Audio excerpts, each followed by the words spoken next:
Alright, time for a little gaming vlog. Recently, you probably saw I've been dabbling in some Sonic. I actually did a bit of that a few months ago where I was doing some videos on Sonic the Hedgehog, Sonic on modern gaming consoles, and just Sonic videos in general. I've actually been doing Sonic videos with Alex for a while too over on the Button Mappers.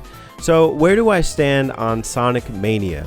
Naturally, I should love this game. I should be gushing for it. It should be my favorite game ever. I think it's a good game.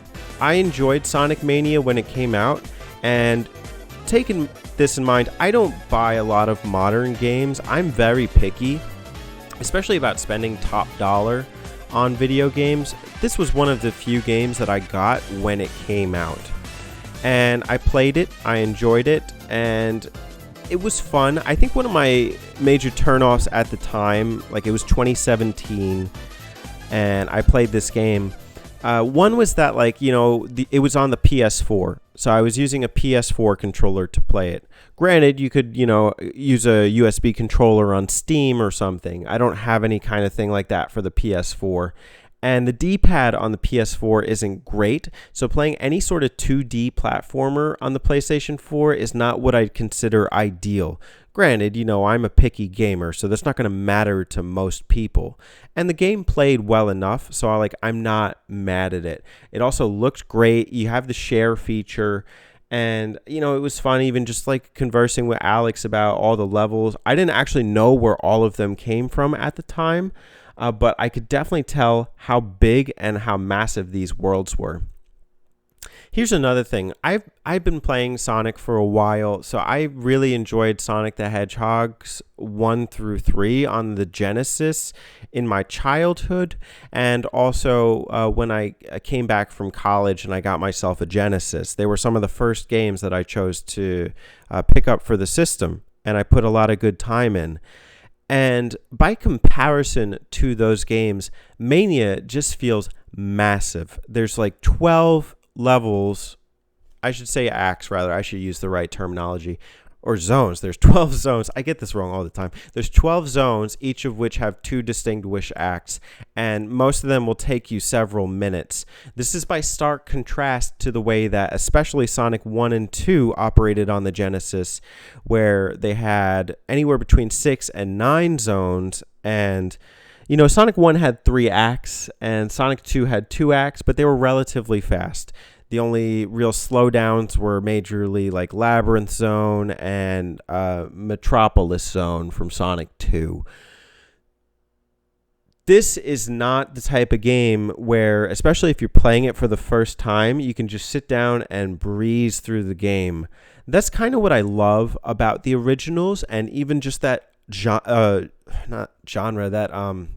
generation of gaming, was that you could sit down and charge through a game in an hour and 2 hours and still get kind of a robust experience out of it. This game was so big, you know, I probably put a good 2.5 to 3 hours in the first time I played it. When I did my speed run with Alex recently, it took us about 2 hours, and I flopped at the end boss, of course. But it's not the kind of game where it's just like every time you play it, you're going to pick it up and finish it, which is something I do when I start any of the first 3 games, and also Sonic and Knuckles, which I played recently. This is more comparable to if you have Sonic 3 and Sonic and Knuckles put together as one game and play it as like a long packaged game. That's a total of, I think it's like either 12 or 14 zones, and I think this one is 2, so they're very much comparable. And Sonic 3 and Sonic and Knuckles have those large zones as well. That doesn't mean I hate the game. I've actually gone back and replayed it on the Switch. It's a very affordable game to get for your Switch, and it's a very solid platformer too. If you're looking to build up the Switch collection, it's very much worth grabbing. I think it goes on sale frequently on the online shop too if you're more into digital games.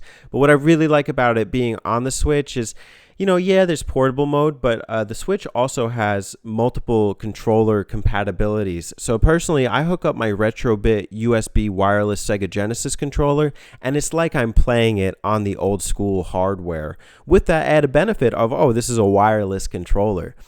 I I had a lot of fun playing it on the Switch, and I've actually fallen into this kind of symptom lately of like playing the game continuously even after I finish a file. I even went ahead and I collected all the time stones. I think that's what they're called. I always get that backwards too. Are they time stones or chaos emeralds? I think Sonic CD is the time stones. But it's really just a game that is a celebration title. You know, I said that recently in a video with Alex and Spencer where we talk about Sonic Mania, and we did a map out for it on the Button Mappers. That'll be publishing on Monday, September 13th, so you can check it out there.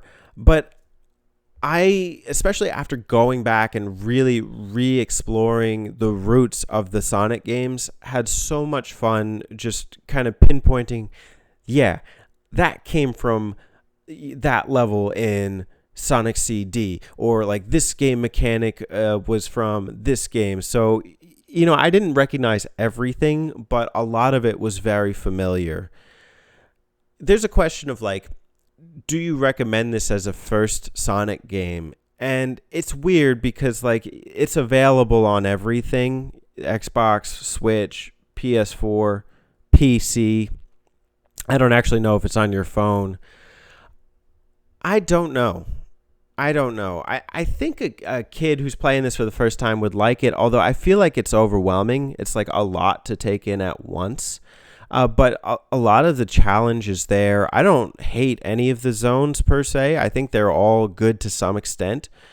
And it's just all around a solid package. And I think it's a good sign of things to come for the Hedgehog for the future. Am I mad at it? I can't be. It's a really good game all around, and I can't say I can't recommend it. I can definitely recommend it. The question is to who exactly? Somebody who's up for a challenge. Speaking of challenge, I recently made it to the top 10 on the Sonic the Hedgehog leaderboards on Nintendo Switch for Score Attack, and I did some commentary with Alex. Stay tuned, and we're going to run down some of the commentary here in Majority Speaks.